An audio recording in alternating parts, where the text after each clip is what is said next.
Welcome back, wives. It's been a busy couple of weeks around here. Today was actually our kids' final day of school. The school year is over. I really can't even believe it. It's gone by so fast. But we thank God for keeping and sustaining us. It's been good things going on, busy with good things. Just last weekend, this time last week, I was in Boston for my cousin's wedding, and that was such a time of refreshing and creating memories, spending time with family. It was really a blessed time. I'm so glad that I was able to go. My husband was so sweet to make it happen. I kind of thought, don't think it'll happen. The kids are still in school. He's like, have you booked the ticket? So he held down the fort here, and I got to go and spend time with my family. This is one of my closest cousins, so I was so glad to be there. One of the super special things that we had at the wedding was that we had people come in from all over. So I've got cousins spread out across the US and outside of the US. We had one coming from Qatar, from Canada. My sister came down and my other cousin came down from Canada, all over the US, and even from Kenya. My cousin's dad, his mom has passed. He came over. I had two of my uncles, his brothers, and their wives come over as well. And these ladies are full of wisdom and just a depth of understanding that's come from decades of marriage.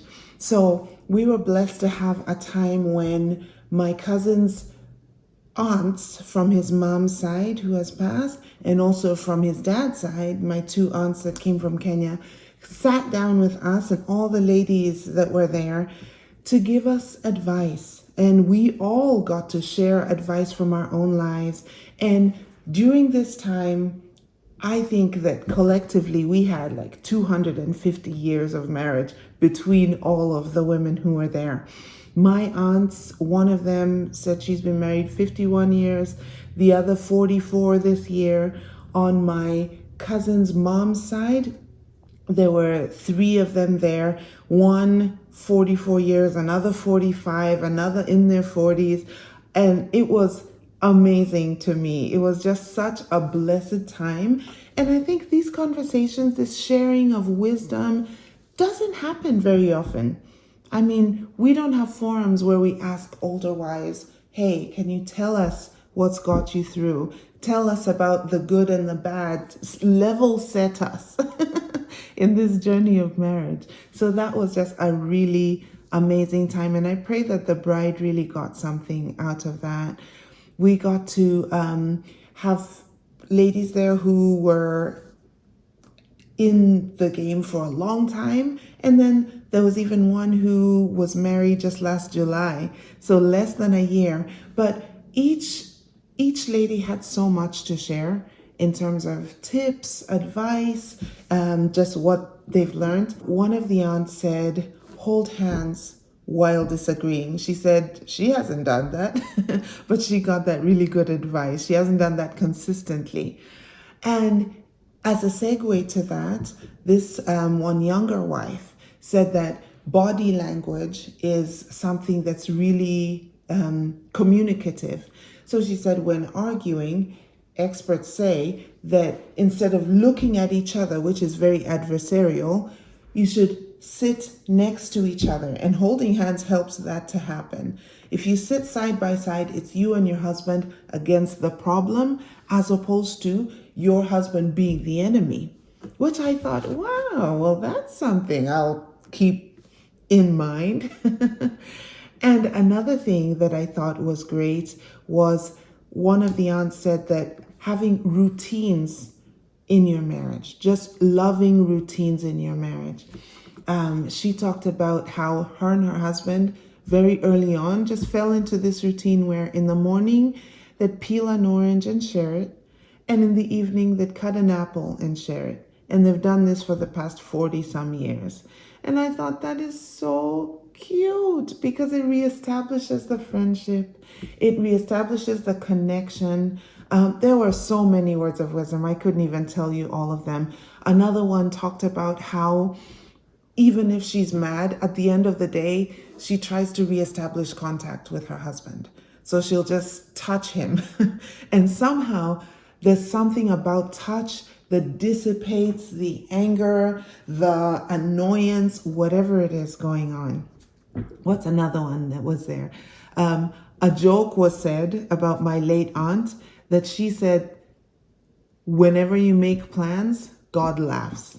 So staying loose, staying fluid in your marriage, even if things don't go as per plan, trust God, who's the author of this institution, that He will guide you and sustain you through it.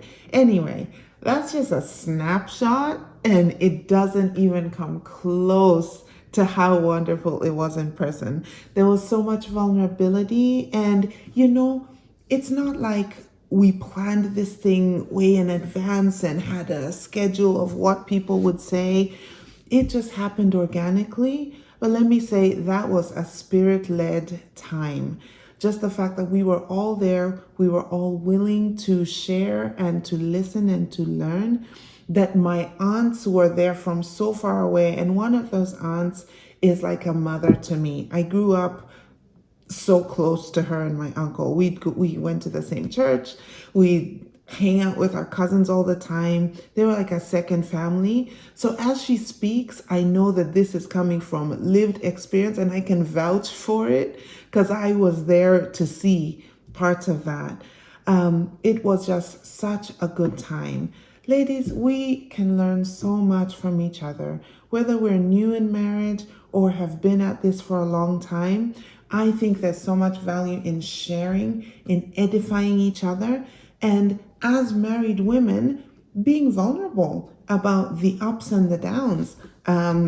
It's never easy. It's never smooth sailing all through. We have seasons in our marriages. Stay the course. It'll work out. It may not be easy. It may not be what you expect it to be, but be strong. And I know for me, I left there with my cup full, running over. I felt so blessed. Like I said, it wasn't something that was forethought, planned and whatever. God just made it happen. So as summer is here, because really it is here, Memorial Day is the unofficial start of summer. I encourage us all to stay loose. Whatever our plans are this summer, whether we've got plans or not, let's just stay loose and see what God does, because God does beautiful things in the spaces where we allow the Holy Spirit to move, where we don't have everything all structured. I read somewhere, or I heard somewhere, that when you read the Gospels, and the Gospels, Matthew, Mark, Luke, and John, are just narratives of Jesus's ministry on earth. And you find that he walked at the pace of grace. And I love that. The pace of grace. A lot of Jesus' ministry happened during the interruptions, during the times when it was something else going on, and then there was this interruption by our definition. We think, why is this happening? But those divine interruptions are where God really moves and blows our minds. So as summer begins, and that's summer on this side of the world, you may be heading into winter. I don't know where you are watching this, but stay loose and watch God move. Don't be so stuck to the plan that you don't see the divine interruption that's happening and the beauty that God's going to bring out of it.